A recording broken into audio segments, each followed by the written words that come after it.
Cette fois c'est la fin, on se retrouve pour une nouvelle vidéo Lego Review.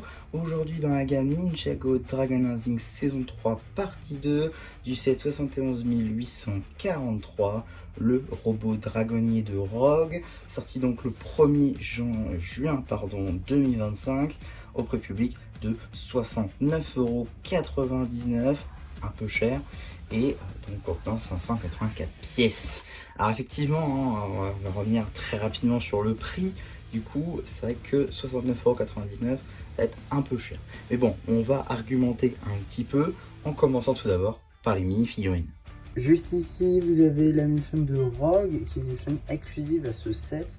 En effet, tous les éléments ont déjà été vus sur d'autres mini-figurines.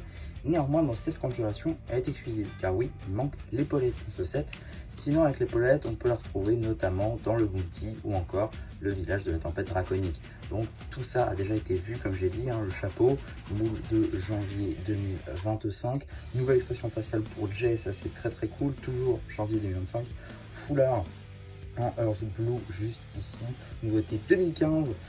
Ouais, c'est pas super récent. On a également torse et jambes qui, là encore, étaient de nouveaux imprimés de janvier 2025. L'arrière est lui aussi très cool avec le logo de Rogue entouré d'éclairs. Vous pouvez apercevoir la seule unique expression faciale de ce Rogue, un Jay très énervé. En termes d'accessoires, une trop grande lance. Juste ici, vous avez une chaîne de Harin dans sa nouvelle tenue Dragon Rising saison 3, qui était jusqu'alors exclusive au Thunderfang. Maintenant, on la retrouve également donc dans ce set, donc plus très exclusif. Alors la pièce de cagoule est donc la pièce la plus rare, on va dire, cette mission, seulement 2 sets. Pour ce qui va être de la tête, ce sera donc Dragon Rising saison 1 2023. Également 2023 pour le bas de la cagoule qui appartenait à la chaîne de Call DR1. Et pour ce qui va être du torse et des jambes, c'est la nouveauté janvier 2025 avec du coup sa première version qui était similaire à une tenue Storm pour lui. Et donc juste ici vous avez la seule et unique expression faciale d'Arin. Ça aurait quand même mérité peut-être un Arin énervé comme on a pu l'avoir avec Rogue. Ça aurait été sympa, un peu dommage qu'il reste avec sa tête souriante de DR1. Arrière, comme j'ai dit, pas de seconde expression faciale, mais on a quand même des imprimés arrière sur le torse, plutôt sympa avec toutes les lanières, le bout de tissu, l'arrière du dragon, très sympa. Accessoire, un katana doré, une Reveal Blade et la fameuse lanterne. Juste ici, vous avez la mini-figurine la plus attendue de ce set, c'est évidemment Rox, la chef des 5 bannis. Ça marche quand même un peu moins bien en français, mais bon, c'est pas très grave. Donc ici on a Rox, du coup, sœur de Noct, donc plutôt sympathique en vrai comme mini-figurine. D'ailleurs, petit fun fact que j'ai appris hier, c'est vrai que j'avais même pas capté, mais c'est la première mini-figurine Ninjago à avoir des jambes moyennes articulées, donc ça c'est plutôt sympa. On a également un recolor du chapeau de Rogue de janvier 2025, mais cette fois-ci en marron, qui va d'ailleurs être retrouvé sur la mission de Cure, sortie le même jour que celle-ci. On a également une toute nouvelle tête, ça c'est plutôt sympa. On a également les épaulettes Legacy, notamment trouvables sur la chaîne de Garmadon Oni, torse et jambes du coup, qui sont totalement nouvelles, avec donc de magnifiques imprimés qu'on a sur le torse, on peut voir avec les lanières et tout, avec des têtes terrifiantes, enfin, comme la série, c'est franchement parfait. L'arrière du coup qu'on ne voit jamais dans la série mais qui reste quand même très cool, on ne voit jamais à cause de la cape qui est ici inexistante, et donc on a quand même le logo de dessin de Benny mais cette fois-ci aux couleurs de Rox, et également donc la ceinture qui continue à l'arrière. Franchement très sympa comme détail. On a également des imprimés à l'arrière de la tête, franchement très cool je trouve, ça marche toujours aussi bien en rouge comme ceci, mais également du coup à l'avant avec cette magnifique tête avec la mâchoire de loup qui est directement tampographiée. C'est pas une pièce qu'on va mettre au-dessus, tout ça un peu dommage. Bon, je pense pas qu'on aurait pu faire autrement à part faire un tout petit moule, mais ça n'aurait pas eu peut-être les tampographies sur les dents, donc on est quand même très bien avec toujours ces yeux rouges très sympa. Et il est vrai que quand on retourne, je peux pas m'empêcher de voir une bannière Afrique. Je suis désolé, voilà, s'il y aura des dioramas plus tard, je suis sûr et certain que cette pièce sera détournée pour faire des paniers, des panières à fruits et tout, c'est obligé. En termes d'accessoires, on aura juste une épée qui ne ressemble pas spécialement à celle qu'il y a dans la série, un peu dommage. Pour ma part, ce sera une épée de log, ce qui est plus classique, ça marchera un peu mieux. Avec une cape, ça marche quand même beaucoup mieux, je trouve. En tout cas, personnellement, j'aime beaucoup. Alors là, c'est une cape de Batman. Bon, évidemment qu'il n'est pas disponible en set, hein, c'est juste pour vous montrer un peu comment ça rendrait. Là, j'ai plus de cap de détraqueur, enfin je m'en reprenne, mais ça, avec n'importe quel cap noir, ça marche quand même un peu mieux qu'avec des simples épaulettes. Juste ici, vous avez le Draconic Spectral avec cette fois-ci les jambes de fantôme, à contrario de celle par exemple du set des motos de Kai qui là avait des jambes d'humain. Donc là pour le coup, jambes de fantôme ça marche quand même un peu mieux, c'est un peu plus ressemblant à ce qu'on peut voir dans la série, notamment avec les ailes du coup en fond, le casque en Dark Pearl Grey, les nouvelles épaulettes du coup c'est le même moule hein, mais en Earth Blue, également une nouvelle tête, un nouveau torse et donc cette nouvelle déclinaison des jambes de fantôme qui fait très plaisir pour le coup en aqua et en bleu transparent. Et petite différence avec leurs prédécesseurs en rouge, cette fois-ci ils ont des cornes de tir tous. Donc voilà, c'est plutôt marrant comme détail. Voilà, également on voit le nouveau tricolore du petit dragon à l'arrière pour les ailes, qui est encore plutôt sympathique je trouve. Dommage qu'ils aient pas fait les accroches en blue, ça aurait été un peu mieux aussi. Donc bon, un peu dommage à ce niveau. Ensuite, vous pouvez y voir juste ici la seule unique expression faciale ainsi que l'imprimé du torse qui est franchement très très cool avec les bras en translucide, franchement parfait. À l'arrière de la tête, on retrouve le logo des 5 banniers ainsi qu'une petite armure qui a l'air d'être greffée directement sur le torse des draconiques. Très très sympa. En termes d'accessoires, une épée à lame torsadée ainsi qu'une bannière qui peut donc être mise à la main. Franchement très très cool avec le dernier sticker de ce set. Et plus loin, je voudrais quand même notifier qu'on a un petit démon de briques dedans, même si on va pas se mentir, hein, mais tout le monde en a rien à faire. Donc, dans cette boîte, vous avez évidemment 4 missions qu'on vient de présenter, mais également une construction qui est donc le robot dragonnier de Rogue, qu'on peut voir donc dans la partie 2 de la saison 3 de Ninjago Dragon Rising. Alors, je vais spoiler un peu, voilà, c'est un robot du royaume de Lee. Voilà. C'est un robot du royaume de Lee, je vais pas en dire plus, on le voit que là-bas pour l'instant et après il appartient à Jay. Mais en gros, voilà, donc c'est pas un véhicule des ninjas en premier lieu, mais ça le devient. Mais bon, c'est pas le plus important.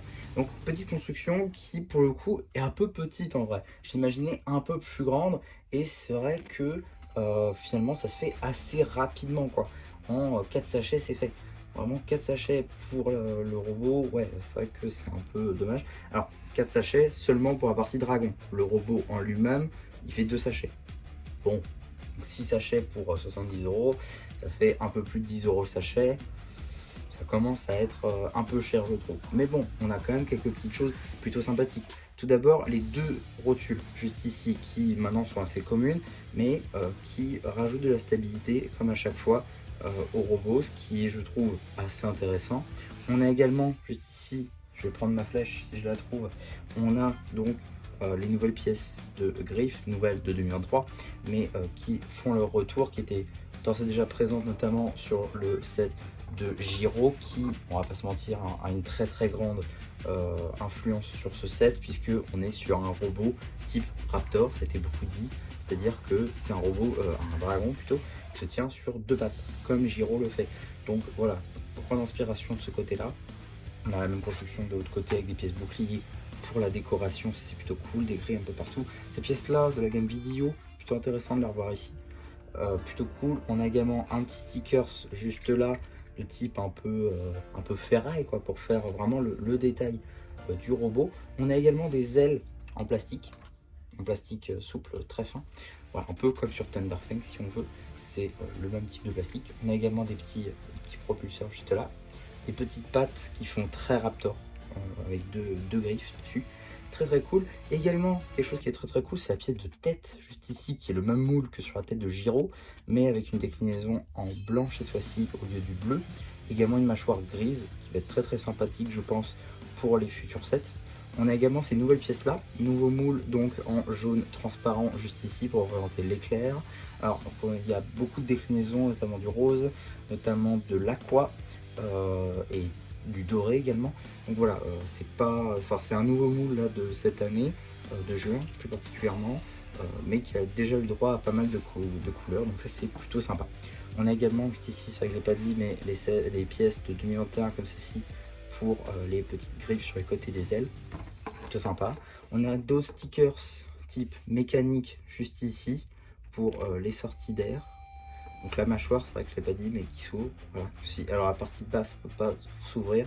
Par contre, la partie haute peut se lever autant qu'on veut, donc ça c'est pas mal. On a également des petites écailles dorées ainsi que des petites écailles comme ceci argentées. Ça c'est plutôt sympa, ça rajoute le côté mécanique, j'aime beaucoup. On a également une selle dessus, une queue qui peut bouger à convenance avec la pointe qui est ici une lame de katana grandeur nature. Et également, on peut décrocher le robot du dragon, comme ceci. Donc il tient assez bien, le robot. Si je le place mieux, voilà. Donc, il tient quand même assez bien. Et juste ici, du coup, vous avez la selle qui, du coup, vous pouvez un peu mieux la voir avec toujours les mêmes pièces que les écailles.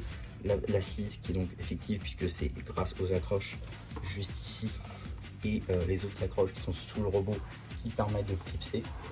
C'est pas la première fois qu'on a ça, on avait notamment déjà eu ça dans la gamme Evo avec du coup la moto de Kai. Le robot maintenant c'est un robot Evo un peu plus amélioré, il a un peu plus de détails je trouve.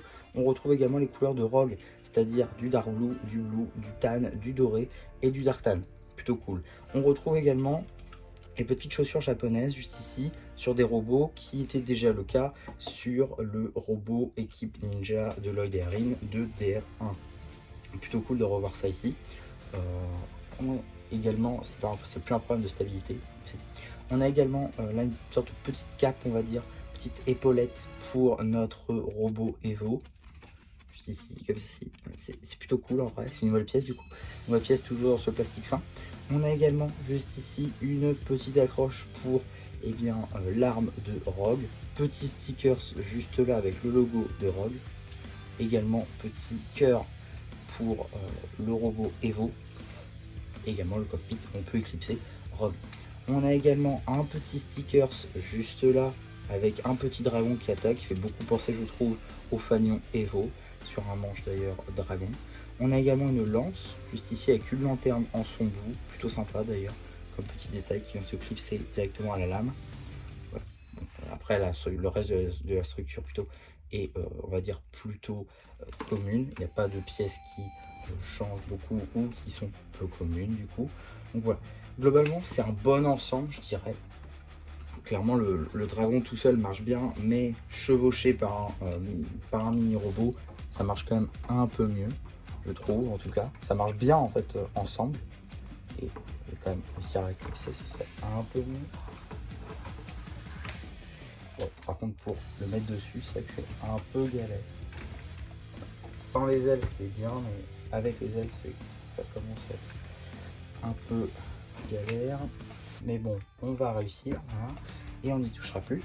Donc voilà, globalement, on a un robot qui chevauche un dragon mécanique. Donc c'est original, franchement, on peut pas en dire, on peut pas ne pas le dire, c'est original, c'est la première fois que Lego et plus particulièrement Ninjago le fait. Donc c'est plutôt cool, on a pas mal de nouvelles pièces, ce qui est plutôt sympa. Maintenant, c'est le prix. C'est clairement le prix qui dérange un petit peu. Je pense que 50 € ça aurait été déjà un peu plus logique, d'autant plus que la moto robot avait déjà ce prix là. Donc pourquoi avoir augmenté? Ah oui, augmentation. Il y a aussi peut-être un peu plus de mini-figurines, notamment un peu plus de mini-figurines intéressantes. Je pense notamment à Arid, du coup du Thunderfang qui s'y revient.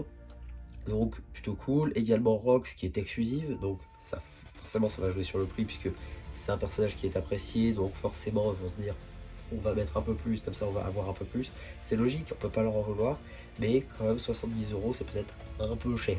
Peut-être ne pas acheter Day One comme moi j'ai fait et du coup attendre, pourquoi pas Noël par exemple, où je suis sûr qu'on pourra le trouver dans les 45-50 très facilement, si ce n'est pas moins encore. Ce sera un peu plus facile. Donc voilà ce que je pouvais dire sur ce set, j'espère en tout cas que ça vous aura plu. N'hésitez pas aussi à me dire si vous comptez l'acheter ou pas, ou si vous comptez, si vous voulez avoir les Strong Bunny, obtenir Rox autrement, peut-être dans un magazine, espérer qu'il soit dans un magazine, ou alors acheter sur le marché secondaire, voilà. Si vous avez déjà acheté sur Backstore, si ça peut marcher. N'hésitez pas aussi à me dire ce que vous avez pensé de la vidéo en général. N'hésitez pas aussi à liker la vidéo, à vous abonner. Et voilà, du coup c'est déjà plus qui vous dit bye bye.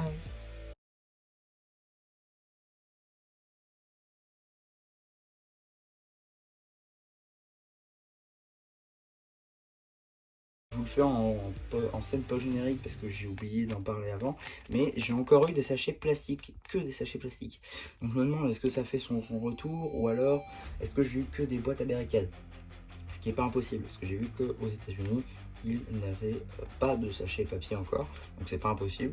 Maintenant, j'espère quand même que les sachets papier reviendront. Je sais, c'est pas la première fois que je le dis, mais j'espère quand même que ce sera le cas, parce que je trouve ça un peu dommage d'avoir mis pendant 2 ans des sachets papier et après de revenir avec des sachets plastiques. Voilà, ce sera un peu un retour en arrière. Donc, voilà, petite pensée, n'hésitez pas aussi à me dire ce que vous en pensez là-dessus en commentaire.